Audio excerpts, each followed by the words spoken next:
बिस्मिल्लाहिर्रहमानिर्रहीम। अस्सलाम वालेकुम नाज़रीन, मैं अहमद फ़वाद हूँ और आप मेरा यूट्यूब चैनल देख रहे हैं। नाज़रीन, सबसे पहले तो आज ईद का दूसरा रोज़ है। आज दूसरे रोज़ भी तमाम देखने वालों को, वो जो पाकिस्तान में हैं, जो पाकिस्तान से बाहर हैं, ओवरसीज़ पाकिस्तानी हैं, इन तमाम को ईद की ढेरों खुशियों की मुबारकबाद हो। नाज़रीन, तीन बड़ी इंपॉर्टेंट डेवलपमेंट्स हैं आपके साथ मैंने शेयर करनी है। सबसे पहली और बड़ी डेवलपमेंट और मेरे ख्याल से बड़ी खुशखबरी है वो ये है कि 9 मई के 66 मुल्ज़िमान को बरी करने का जो हुक्म है वो आ गया है। कुछ तफसीलात हैं एक्सक्लूसिव आपके साथ शेयर करनी है। दूसरे नंबर पर नाज़रीन, शेख रशीद अहमद साहब का एक इंटरव्यू सामने आया है और इस इंटरव्यू ने हंगामा बर्पा कर दिया है, क्योंकि इस इंटरव्यू में शेख रशीद अहमद साहब ने पहली मरतबा बड़े इंकशाफात किए हैं और ये बताया है कि वो इंटरव्यूज़ जो उस वक्त ये इमरान खान के हवाले से देते थे, लातुल्की का इजहार करते थे, वो एक प्लांटेड इंटरव्यूज़ थे। ख़ास तौर पर शेख रशीद अहमद साहब ने जो मुनीब फ़ारूक को इंटरव्यू दिया था वो ये नहीं देना चाहते थे, इनसे दिलवाया गया। शेख रशीद साहब ने क्या कहा, कुछ तफसीलात आपके साथ मैंने ये भी शेयर करनी है।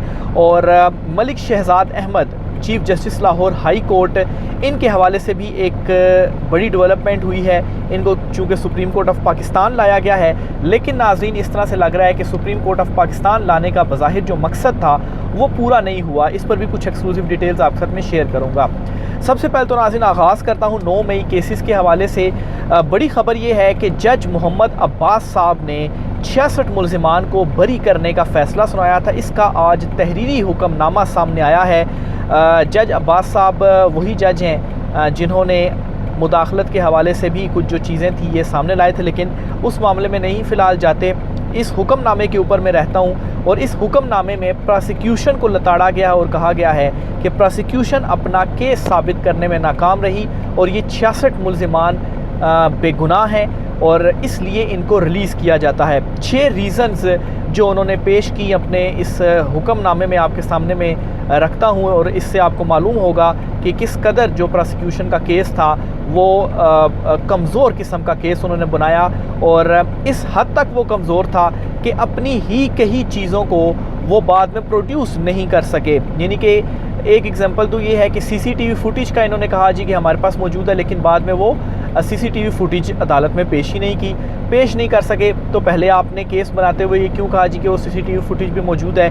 बहरहाल 6 चीज़ें। सबसे पहली चीज़ तो आपको बताता चलो जी कि इस हुक्मनामे में लिखा गया कि प्रोसिक्यूशन मुकम्मल सबूत के साथ केस साबित करने में नाकाम रही, इस वजह से इन मुल्ज़िमान को बरी किया जाता है।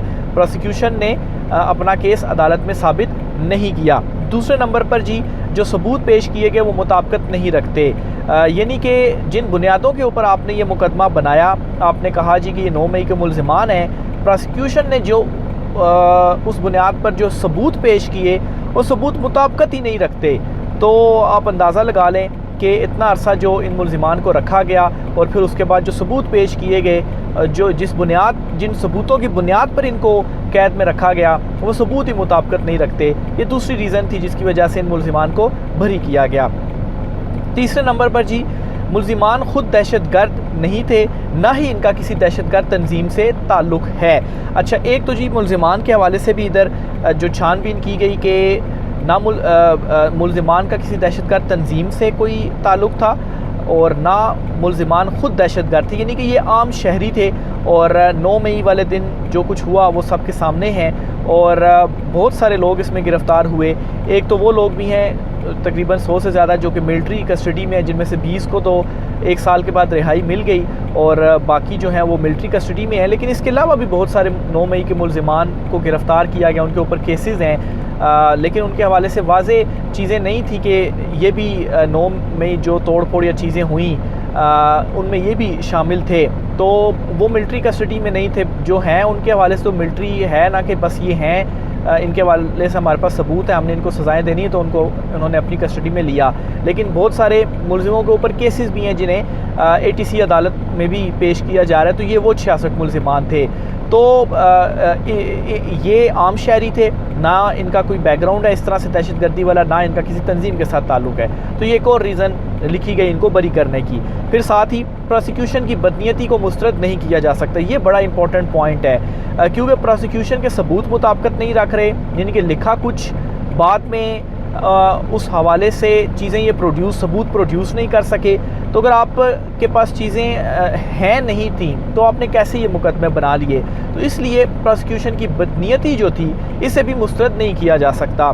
फिर इसके अलावा ये इल्ज़ाम लगाया जाता रहा जी कि साजिश की गई और फिंगर जो प्रिंट्स हैं उसके सबूत भी नहीं दिए गए। अच्छा, इसमें जी ये भी एक चीज़ शामिल की गई थी कि ये जो 9 मई के हवाले से ये मुल्ज़िमान हैं इन्होंने कोई साजिश की है लेकिन कोई साजिश का सबूत नहीं दिया जा सका।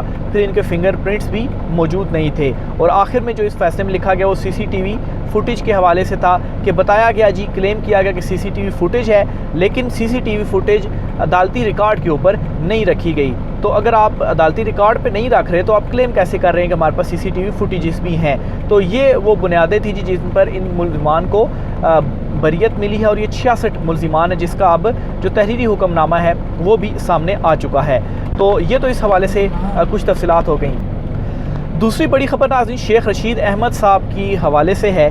शेख रशीद अहमद साहब ने एक इंटरव्यू दिया है और इस इंटरव्यू ने आप कहें कि तहलका या थरथरी इस वक्त मचा कर रख दी है और इसकी जो रीज़न है वो ये है कि कुछ लोगों के सदाकत अब्बासी, उस्मान डार वगैरह शेख रशीद अहमद साहब के इंटरव्यूज़ लिए गए और इंटरव्यूज़ इनके तब मंजर आम पर आए जब ये अचानक से गायब हुए और फिर उसके बाद इंटरव्यू में इनका इंटरव्यू लिया गया तो तब इनके हवाले से पता चला जी कि ये तो मौजूद हैं, ये गायब नहीं हुए।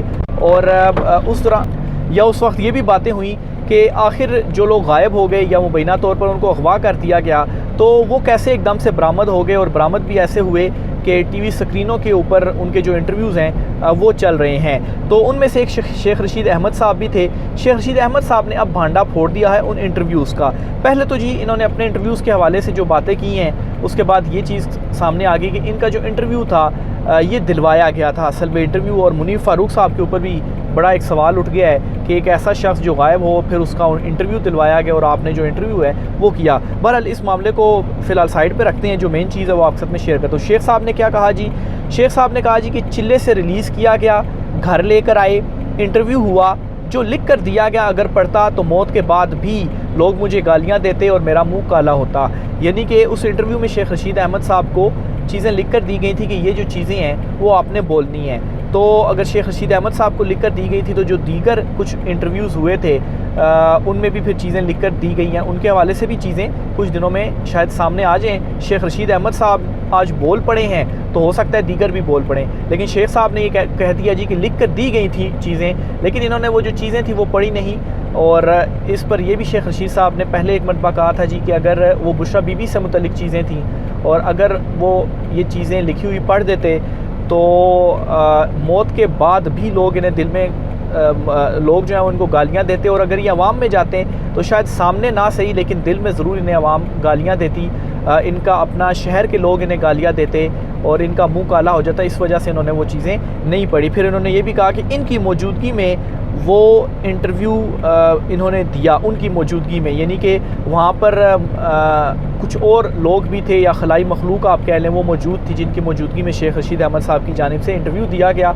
यानी कि अगर कुछ खलाई मखलूक की मौजूदगी में इंटरव्यू था तो इसका मतलब ये है कि इंटरव्यू शेख साहब से फिर दिलवाया गया। और जब शेख रशीद अहमद साहब ने वो चीज़ें नहीं पढ़ी जो इंटरव्यू में इनको कही गई थी पढ़ने को, तो फिर उन्होंने कहा कि मज़ीद 3 दिन इन्हें चिले में रहना पड़ा और फिर उसके बाद इनको छोड़ा गया। तो एक तो जी शेख रशीद साहब ने ख़ुद इकरार भी कर लिया है और धमाका भी कर दिया है, अपने मुंह से उन्होंने ये बड़े बड़े जो इंकशाफात हैं वो किए हैं। अब देखें कि आइंदा आने वाले दिनों में चूँकि आगाज़ हो गया है तो हो सकता है शायद उस्मान डार या दीगर लोग जो हैं वो भी सामने आए और वो भी ये भी चीज़ें कहते हैं कि ये इंटरव्यू उनसे दिलवाया गया था। आखिर में नाज़रीन chief justice Lahore high court Malik Shahzad Ahmad साहब के हवाले से आपको कुछ चीज़ें बताता चलूँ जी। इस वक्त अच्छा एक चीज़ तो पहले सुन लें कि चीफ़ जस्टिस साहब को सुप्रीम कोर्ट ऑफ पाकिस्तान लाया गया, इसकी जो बज़ाहिर रीज़न्स थी या जो बातें हुई वो ये थी कि इस वजह से लाया गया जी कि लाहौर हाई कोर्ट में इन्होंने वक्ता डाल कर रखा हुआ है बतौर चीफ़ जस्टिस, ख़ास तौर पर हुकूमत इनसे खुश नहीं है तो हुकूमत भी चाहती है सुप्रीम कोर्ट आ जाए, वहाँ पर कोई नया जज चीफ़ जस्टिस आ जाएगा तो उनके लिए बड़ी आसानी हो जाएगी। फिर कुछ फ़ैसले भी थे इनके वो इलेक्शन ट्रिब्यूनल वाला जजिस की तैनाती वाला, उसमें इन्होंने नथ डालकर रख दी थी हुकूमत को। मरीम नवाज़ को कह दिया था कि ज़ाती हैसियत में फिर हम आपको बुलाएंगे। फिर उसके बाद हुकूमत को जो है वो इस्लामाबाद जो लाहौर हाई कोर्ट के अहकामात थे उनको मानना पड़ा। लेकिन फिर उसके बाद जुडिशल कौंसिल का जो इजलास हुआ जी, उस इजलास के अंदर जो इनके साथ चीफ जस्टिस कादी फ़ाइज़ ईसा और दीगर ने इनको लेकर आए, सुप्रीम कोर्ट ऑफ पाकिस्तान लाने की जो मंजूरी थी वो इनकी हुई। और फिर उसके बाद जो पार्लिमानी कमेटी थी जजिस तकर्री की, उसका इजलास ईद के बाद होना था, वो जल्दी ईद से पहले हुआ और इनकी तैनाती की मंजूरी दे दी गई। अभी तक वज़ारत कानून ने नोटिफिकेशन जारी नहीं किया, शायद ईद के बाद वो जो नोटिफिकेशन है वो जारी हो जाए। बहरहाल इनके हवाले से इस वक्त ये कहा जा रहा है कि जिस वजह से इन्हें सुप्रीम कोर्ट ऑफ पाकिस्तान लाया जा रहा था, वो जो मतलूबा हदफ या मतलूबा मकसद था वो शायद हासिल ना हो सके। और एक तो इनके आने से चीफ जस्टिस कादी फ़ाइज़ ईसा साहब के जो हम ख्याल हैं या एक उनकी सोच से मुताबिकत रखने वाले हैं, उनमें अब कमी हो जाएगी और चीफ जस्टिस कादी फ़ाइज़ ईसा साहब जो अक्सरियत है वो खो देंगे। और फिर इसके बाद लाहौर हाई कोर्ट में भी इनके आने के बाद कोई बड़ी तब्दीली उस तरह से नहीं होगी। इवन के जो इनके बाद चीफ जस्टिस बनेंगे वो भी इसी तरह का स्टैंड लेंगे और एक जो मज़ीद जो सख्ती है वो बढ़ेगी। और इवन कि जुडिशरी के अंदर से chief justice Lahore high court जो हैं, इनके हवाले से एक है कि इनके साथ जुडिशरी खड़ी हुई है। तो chief justice Lahore high court और दीगर जो जजेस आ रहे हैं सुप्रीम कोर्ट ऑफ पाकिस्तान में, तो जो एक हुकूमत की सोच थी शायद कि अब इनके लिए आसानी हो जाएगी, तो ऐसा बिल्कुल भी नहीं होने जा रहा। तो ये नाज़रीन आज की कुछ आम तरीन तफसीलात थी, राय का इज़हार कीजिएगा। आज भी ड्यूटी पर हूँ, आप देख रहे होंगे गाड़ी पर बैठकर जो है वो मैं गाड़ी में बैठकर ये वीडियो मैं बना रहा हूँ। तो बहरहाल ईद के दौरान जो ड्यूटी है वो भी फिर करनी है, तो ये कुछ इंपॉर्टेंट तफसीलात थी, ये भी आपके साथ मैंने शेयर करनी थी।